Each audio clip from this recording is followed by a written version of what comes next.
বাংলাদেশ নৌবাহিনীতে নাবিক, মহিলা নাবিক ও এমওডিসি নৌ ভর্তি পরীক্ষায় লিখিত পরীক্ষায় কোন কোন প্রশ্নগুলো আসে, বাংলা, ইংরেজি, গণিত অথবা বিজ্ঞানে কীরকম প্রশ্ন আসে, আমি রাইটার, টোপাস, এমওডিসি, স্টুয়ার্ড যে কোনো শাখায় পরীক্ষা দেই না কেন, মেডিকেলে যে কোনো শাখায় পরীক্ষা দেই না কেন, সেখানে কীরকম প্রশ্ন আসতে পারে, MFIF ভাইয়া তোমাদের জন্য এই প্রশ্নগুলো কেমন আসতে পারে তার কয়েকটা ডেমো বা নমুনা ক্লাস নেওয়ার পণ করেছে। সো তাহারই রেগুলার ক্লাসগুলোর আজকে আমরা প্রথম ক্লাসে। আজকে আমরা এই ক্লাসটাতে দেখার চেষ্টা করব যে বিগত বছরগুলোতে নাবিক ও এমওডিসি নৌ ভর্তি পরীক্ষায় লিখিত পরীক্ষায় আসলে প্রশ্নগুলো কেমন আসছিল। আমাদের লিখিত পরীক্ষাটা MCQ আকারে হবে, যেটা তোমরা যে কোনো শাখায় পরীক্ষা দাও না কেন, এখানে 50টা MCQ থাকবে, 100 মার্ক, অর্থাৎ প্রতিটা প্রশ্নের মার্ক হলো 2। যারা সর্বোচ্চ নাম্বার অর্জন করতে পারবে তারাই লিখিত পরীক্ষায় সিলেক্ট হবে কিংবা লিখিত পরীক্ষায় মানে মেরিট লিস্টে রোল আনতে পারবে। সো আমাদের টার্গেট থাকবে যেন আমরা সবাই লিখিত পরীক্ষায় সিলেক্ট হতে পারি। আবার সবাই তো লিখিত পরীক্ষায় সিলেক্ট হবো না, তবে সর্বোচ্চ নম্বর যেন আমরা সবাই গেইন করতে পারি, এর জন্য আপ্রাণ চেষ্টা করা জরুরি। এখানে একটা বিগত সালের কোশ্চেন দেওয়া আছে, মেবি লাল সেটের এরকম একটা কোশ্চেন মানে প্রশ্ন হয়েছিল যে বাংলাদেশের বৃহত্তম নদী কোনটি। বন্ধুরা, বাংলাদেশের বৃহত্তম নদী কোনটি? আমরা সবাই জানি বাংলাদেশের বৃহত্তম নদী হলো পদ্মা নদী। MCQ আকারে কোশ্চেনগুলো আসবে, তোমরা এই যে আনসারে এটা দাগাই আর কি, এটা যেখানে দেওয়া আছে সেটা তোমরা একটু সঠিক করে দাগাবা। এরপর 2 নম্বর কোশ্চেনে আমাদের যেটা বলছে, প্রিয় বন্ধুরা তোমরা এখানে লক্ষ্য করো, এখানে বলছে হলো BMA এর ফুল ফর্ম কি, অর্থাৎ ফুল ফর্ম থেকেও বাংলাদেশ নৌবাহিনীর নাবিক ও এমওডিসি নৌ ভর্তি পরীক্ষায় প্রশ্ন আসে। সো এই ফুল ফর্মগুলো তোমরা একটু ভালো করে পড়ে যাবা, এখান থেকে প্রশ্ন আসবে। BMA, নেভি, BGB এগুলোর ফুল ফর্ম তোমরা একটু ভালো করে দেখবা। সো BMA এর ফুল ফর্ম হলো বাংলাদেশ, BANGLADESH বাংলাদেশ। এম দিয়ে কি হয়? এম দিয়ে হয় মিলিটারি, MILITARY বাংলাদেশ মিলিটারি। এতে কি হয় প্রবন্ধরা? এতে হয় একাডেমি, ACA, এদিকে জায়গা ধরে না, আমি এদিকে নিচে আর কি লিখে দিই, ACAD, তারপর হইল EMY একাডেমি। এই হলো বাংলাদেশ মিলিটারি একাডেমি।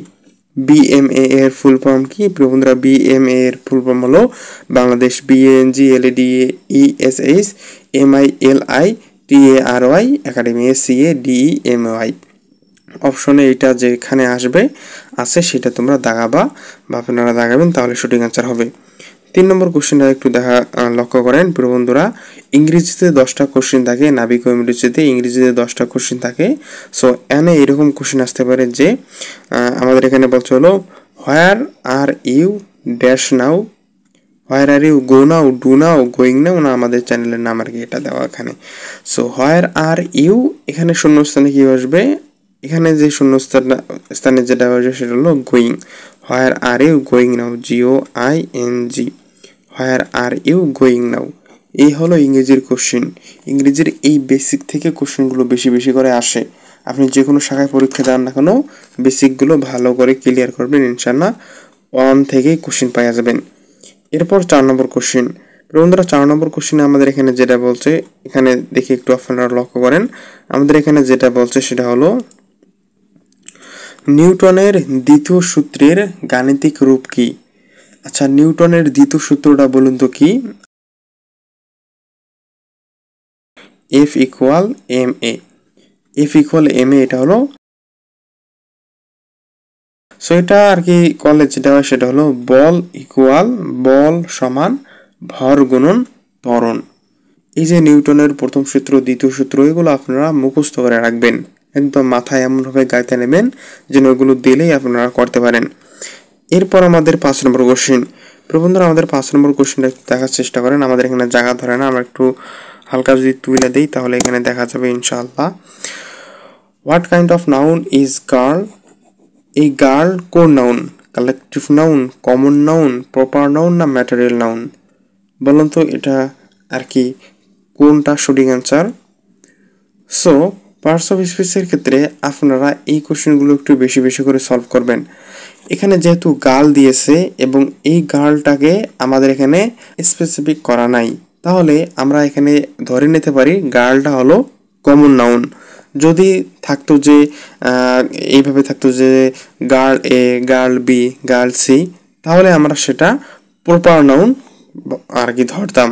যেহেতু আমাদের এখানে স্পেসিফিকভাবে ওইটা দেওয়া নাই, তাহলে গার্ল শুধু যেহেতু দেওয়া আছে তাই এটা কমন নাউন। এই কোশ্চেনগুলো নৌবাহিনীর নাবিক ও এমডিসি নৌ ভর্তি পরীক্ষায় প্রশ্নে বিগত বছরগুলোতে আইছিল বিভিন্ন সেটে বিভিন্ন শাখায়। প্রিয় চাকরি প্রার্থী ভাই বোনেরা, 6 নম্বর আমাদের কোশ্চেনে বলছে হলো 1 থেকে 39 পর্যন্ত বেজোড় সংখ্যাগুলোর সমষ্টিগত। আমরা এই অঙ্কগুলো অষ্টম শ্রেণীতে হিউজ পরিমাণে করে আইছি। সো সমষ্টি বাহির করার আগে আমাদেরকে যেটা বাহির করতে হবে সেটা হলো, সমষ্টি বাহির করার আগে আমাদেরকে প্রথমত বাহির করতে হবে পদ সংখ্যা। সো পদ সংখ্যার সূত্রটা কি, বা আমরা জানি পদ সংখ্যা সমান বা পদ সংখ্যা কিভাবে বাহির করতে হয়। পদ সংখ্যার যে সূত্রটা সেটা হলো শেষ পদ মাইনাস প্রথম পদ ডিভাইডেড বাই কত সাধারণ অন্তর যোগ 1। এটা হলো আমাদের পদ সংখ্যার আর কি সূত্র। সো আমাদের এখানে শেষ পদ কত আমরা জানি, শেষ পদ এখানে দেওয়া আছে 39 শেষ পদ মাইনাস প্রথম পদ হলো এই যে 1 মাইনাস প্রথম পদ 1। সাধারণ অন্তর কিভাবে বাইর করব? সাধারণ অন্তর বাইর করব হলো এই প্রথম পদ থেকে দ্বিতীয় পদটা আর কি করব, মাইনাস করব। তাহলে সাধারণ অন্তর আসবে হলো 2। 3 থেকে 1 বাদ দিলে হয় 2। তারপরে সাধারণ অন্তর আমাদের আইলো 2 যোগ 1। এখানে 39 থেকে 1 বাদ দিলে হয় 38। 38-এর সাথে 2 যদি ভাগ দেই তাহলে হয় 19।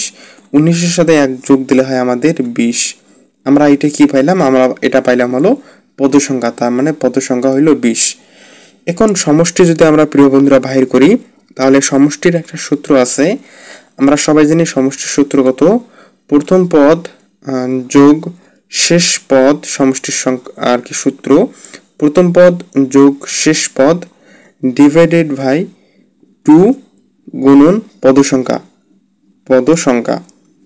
সো এখানে আমাদের প্রথম পদ কত আমরা জানি, এখানে আমাদের প্রথম পদ দেওয়া আছে হইল গিয়া 1 যোগ শেষ পদ আমাদের দেওয়া আছে হলো 39, 3 10 9 39 ডিভাইডেড বাই এই যে সূত্রের ডিভাইডেড বাই 2, সেটা আমরা এখানে 2 বসালাম। এবং পদ সংখ্যা কত আমরা যেটা পদ সংখ্যা বাইর করেছি সেটা হলো 20, আমরা এখানে 20 বসাবো। তাহলে 39-এর সাথে যদি 1 যোগ করি তাহলে আমাদের এখানে 40 আসে। 40/2 গুণন 20। 40-এর সাথে যদি 40-কে আমরা যদি 2 দিয়ে ভাগ দেই তাহলে 40-কে আমরা 2 দিয়ে ভাগ দিলে আমরা 20 পাবো। 20-এর সাথে 20 গুণন করলে 400 পাবো। তার মানে এর সমষ্টি হলো 1 থেকে 39 পর্যন্ত বেজোড় সংখ্যাগুলোর সমষ্টি হইল গিয়া 400। এই হলো অঙ্ক।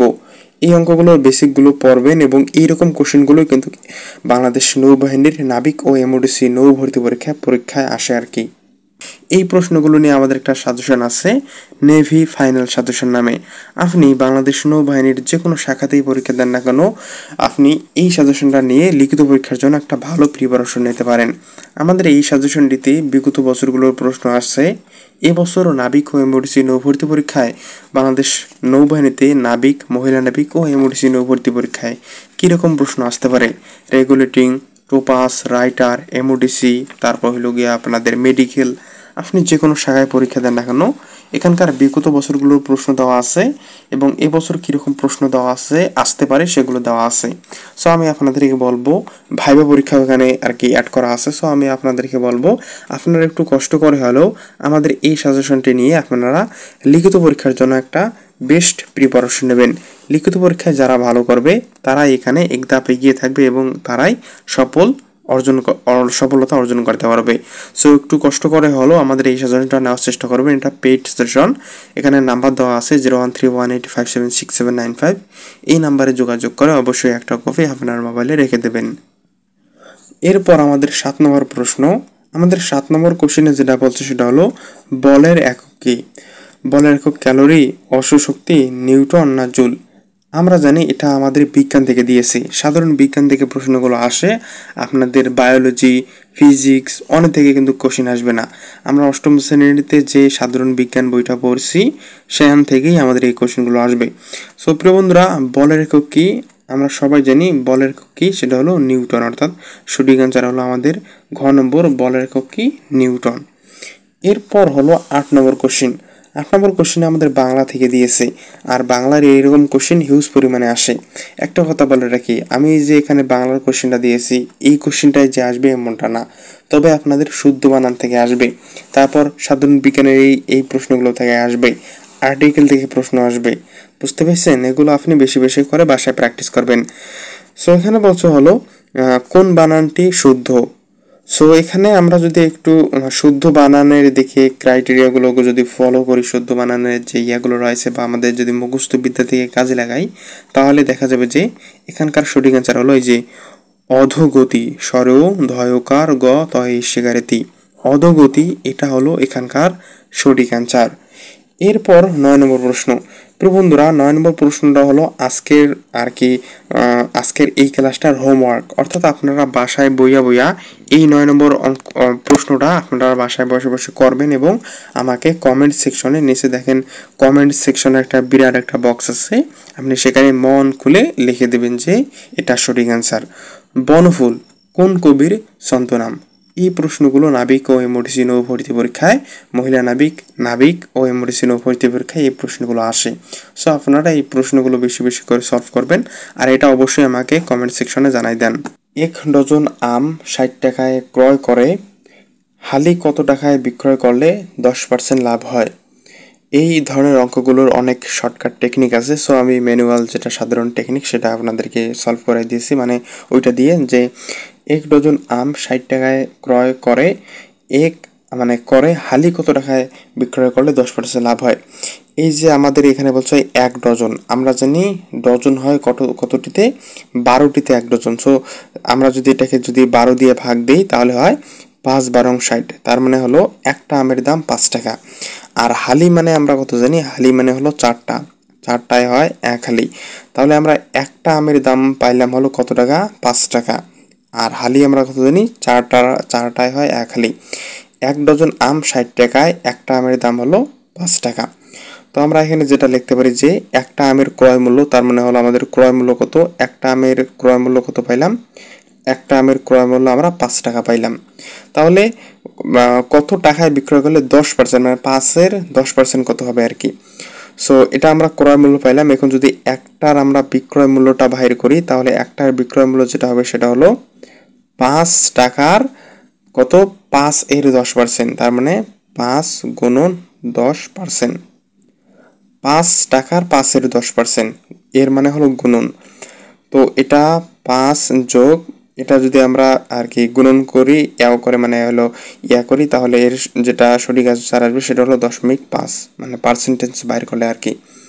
এটা যোগ করলে হয় 5.5 টাকা।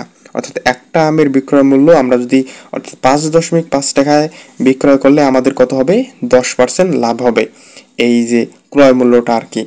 সো একটা আমের ক্রয় মূল্য হলো 5 টাকা, একটা আমের বিক্রয় মূল্য কত, বিক্রয় যদি আমরা 5.5 টাকায় করি তাহলে 10% লাভ হয়।